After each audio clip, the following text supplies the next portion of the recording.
So under B, it says, imagine that you are talking directly to the person and express how you feel when the person acts in the way described above.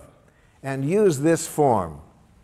Again, we're talking to the other person, we're telling them now what they did, and we say, when you do this, I feel how? How do you feel when the person does what you wrote down under A?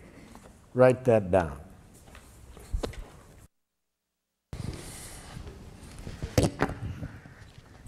When you do this, I feel angry. Okay. Anger is a feeling created by unnatural thinking. We'll get to that next.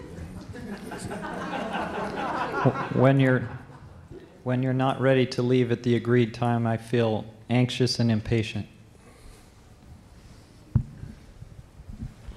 When you speak that loud, I feel intimidated. Ow!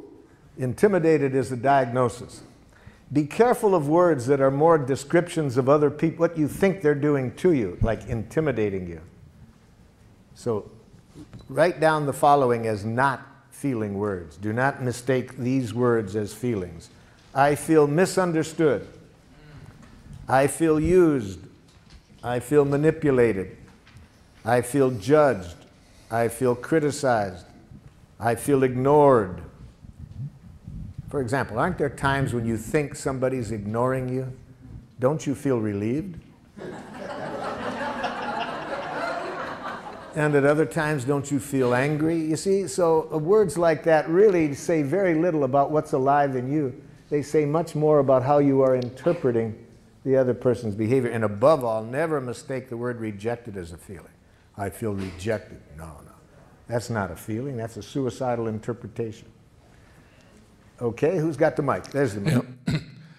Hurt, disappointed, disheartened. Yep.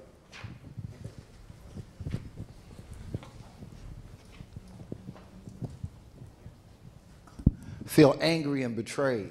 Angry, yes. Oh, for betrayed. Betrayed is one of those words like intimidated, ignored, misinterpreted, used, manipulated. It's more a diagnosis of the other person than a feeling. What about contracted? Contracted? If you mean tense and like that, okay, if it's that. When you call me up and speaking loudly tell me you're going to cut off funding, I feel angry and scared. Mm-hmm.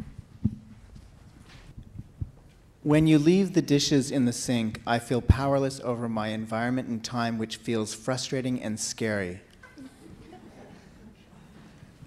When you start talking loudly in the middle of my sentence, I feel hurt because I think you are not listening to me.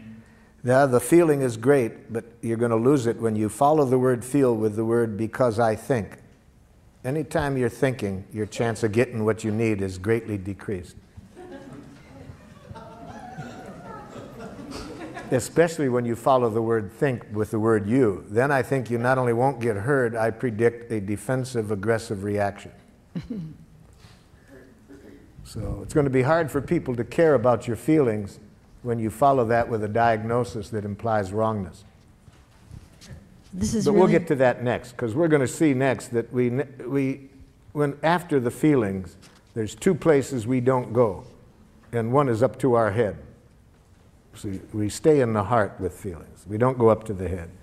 We stay in the heart and connect with needs. But we'll get to that, yep.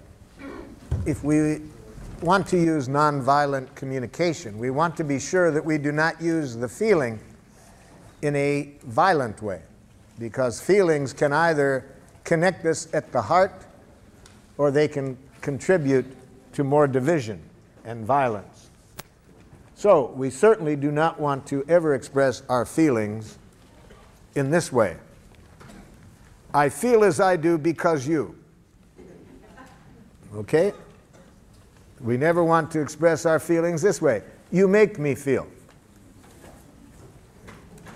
Now that will be a hard habit to get away from, because in a jackal culture, feelings are very instrumental to using guilt as a way of manipulating people.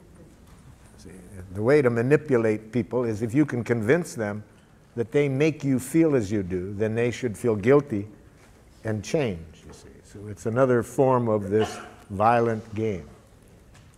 So, for example, if you are a parent and you want to use feelings in a violent way rather than a connecting way, you would express it this way. It really hurts me when you don't clean up your room. Okay? Or, you make me angry when you say that. See, I was talking during the break about one of my happiest days as a parent was when my oldest son went to a jackal school for the first time. He had gone 6 years to a giraffe school that I had helped create, and but then I wanted him to learn how to enjoy jackals as well. So, and in giraffe schools, we also want to be aware that the children are not always going to be in this setting, so we want them to learn how to stay with their own values regardless of which structure they're in, you see. So he comes back the first day from school, and he looked less than happy. And I said, how was the new school, Rick? And he said, it's okay, Dad, but whew, boy, some of those teachers, Dad. I said, what happened? He said, Dad, I wasn't even in the front door, really. I was halfway through the front door, and some man teacher comes running over and says, my, look at the little girl. Can you guess what the teacher was reacting to? Yeah, my son's hair was down to his shoulders. See, in a jackal school, as we all know, authority knows what's right. See, there's a right way to wear your hair as a boy and a wrong way. A right way to do everything, and who knows? The teacher. And then what do you do if somebody doesn't do it? You use shame, guilt, and so forth.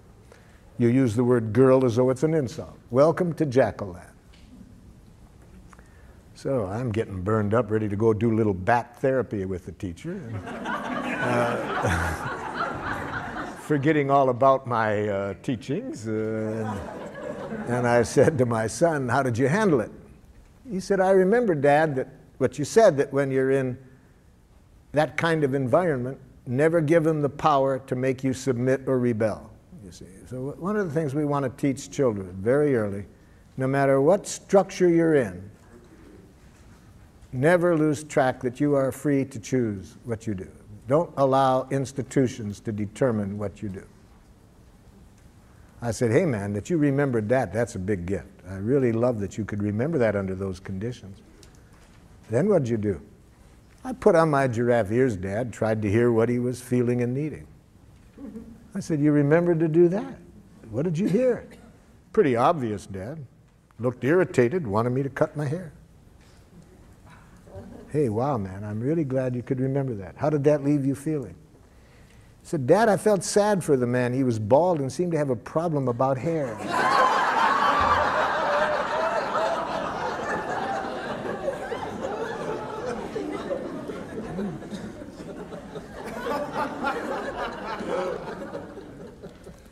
So we want children, the same thing we want to teach adults. Institutions can't make you do anything. Other people can't make you do anything. No human being has ever done anything they didn't choose to do. A Palestinian in the village of Hebron disagreed with me one time. He said, I don't agree with you, Marshal, that we only choose to do. Where was my choice 2 days ago? A soldier puts a gun at my head and says, take off your clothes or I'll shoot you. Where was my choice? I said, it seems pretty obvious to me. You had a choice of whether to take off your clothes or not.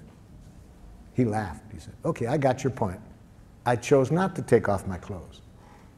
That soldier knew I didn't have a gun. He was doing this to dishonor me.